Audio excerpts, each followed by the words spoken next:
Hey everybody, I'm Jack Rita. I'm a designer on expansions for the Classic Dune board game, the 2019 edition from Gale Force 9.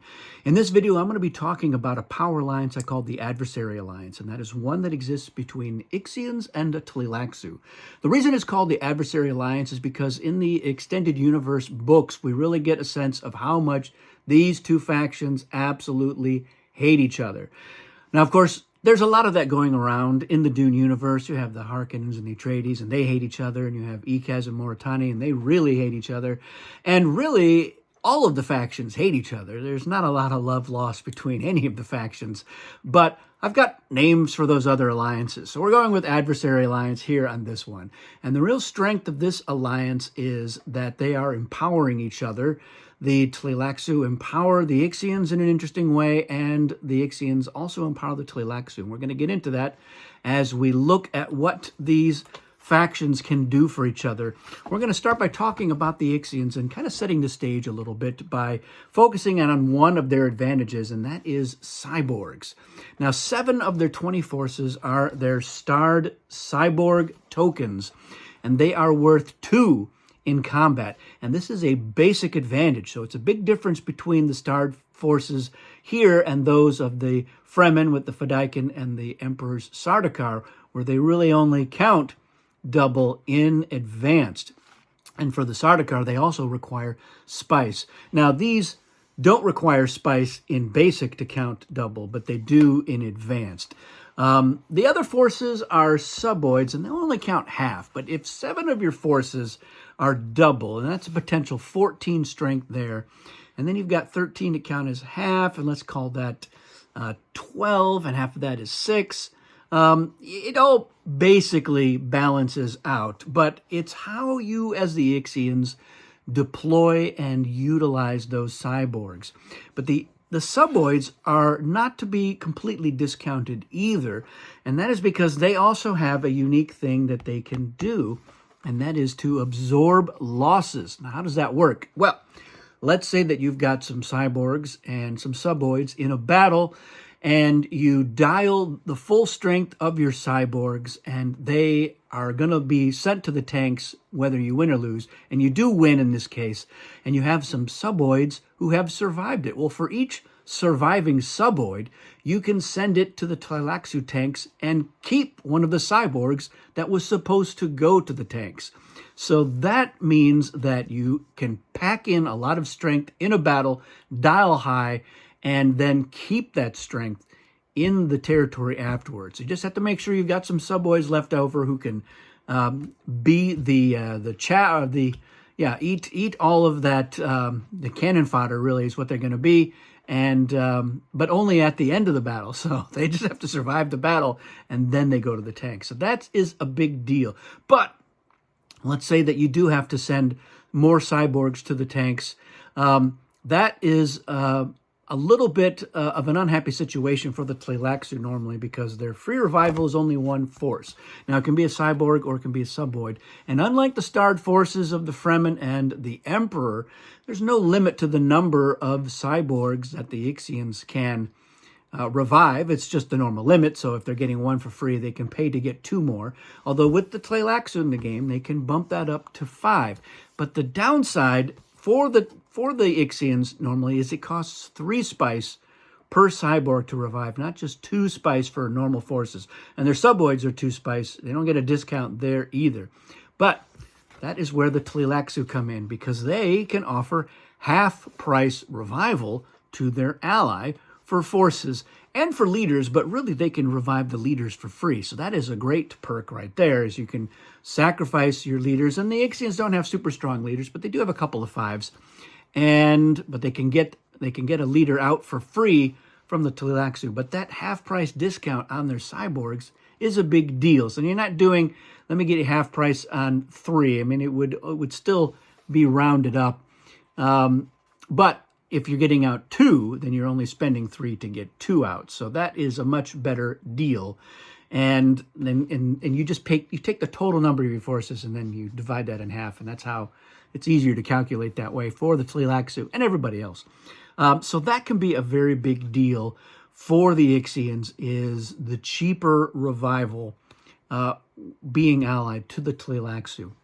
And that's the main way that the Tleilaxu are able to enable the Ixians, who normally are their adversaries. But when you're in an alliance, you put aside old differences and you work for the common good. So getting out a free leader, it's really about the Ixians being able to go all in on stuff, sacrifice leaders if necessary, because they're going to get those back for free, and sacrifice forces, maybe more than you really want to, but enough to win the battle, and know that if you haven't won the game, that you're not so out of it. You can get back in pretty easily with the Tleilaxu. Now, the Tleilaxu faction is an economic faction. They are a little bit slow at the beginning of the game, but as more and more factions get into battles and don't win the game, the Tleilaxu become more and more wealthy, and that's going to be helpful to the Ixians. Now, the Ixians can enable the Tleilaxu in the bidding phase. Now, part of it is the bidding advantage that the Ixians have, where they get to look at all the cards that are going to be up for bid that turn, and one more as well, and then choose one to not be part of that auction, either putting it on top or the bottom of the treachery deck. But when they're in an alliance, they're going to want to put that card on top. And the reason for that is when the Tleilaxu do buy a card, if it's not a card that they want or need, they can discard it immediately and then just take that top card right off the deck. So the Ixians can really top load the best card. And unless the Harkonnen can beat them to the punch by outbidding them and getting that as their second card for free, it's really going to be the Tleilaxu who benefit from that. And then, of course, the Ixians also have, in advance, their technology advantage, where if they don't get the card that they want, they can take the next card before even the Atreides get to see it and put that other one back up for sale and force somebody else to buy it. So that combines very nicely with their bidding advantage, because they can see what's going to be up there. They can know, all right, there's maybe one, maybe two of the cards that are part of this bid that I don't want, but I do want the other ones. And hopefully they can eliminate at least one of those by just putting it on the bottom of the deck, for example. But even if they are top-loading one for their ally, they know that they can gamble a little bit if they want to win an auction, because they can use the technology to dump the card that they don't want. And I've seen it done where the Ixians, they buy a card, and if it is the one that is say it's a worthless card, they put that back up there and they go ahead and they say, yeah, that was the worthless card. And then the Tleilaxu buy it for maybe only 1 or 2 spice, knowing that they're going to just dump it and take the top card off the deck. So they can get that very cheaply, because nobody else really wants to jump on that grenade. They don't want to get the worthless card just to prevent the Tleilaxu from getting the good card. Maybe they do, but usually they don't. So that is really the heart. Now, there's always, you've got the face dancers. It's always something to consider. It's always a perk for allying with the Tleilaxu, is they can somehow swoop in. And if you've got 2 factions now that can get into battles with the factions whose leaders are face dancers, it really increases the chances of you getting a face dancer reveal, which is your insurance policy. If you don't win the battle and the other side does win, if they have any of their forces left over and they didn't full dial, then you may get the face dancer reveal and still be in that territory and hopefully go for the win. So the Tleilaxu, always a pretty good ally just because of the face dancers. And the Ixians, they have their strength as well. The cyborgs and the suboid absorption of losses makes them a pretty decent combat alien. And with an economic ally helping them pay for shipping and helping them pay for treachery cards, it means that the Ixians can dial higher in advance as well, just because the Tleilaxu may have extra spice that they can throw around. So that is the real strength of the adversary alliance between the 2 factions who really, they're vying for factions who hate each other the most in the Dune universe. It's up there.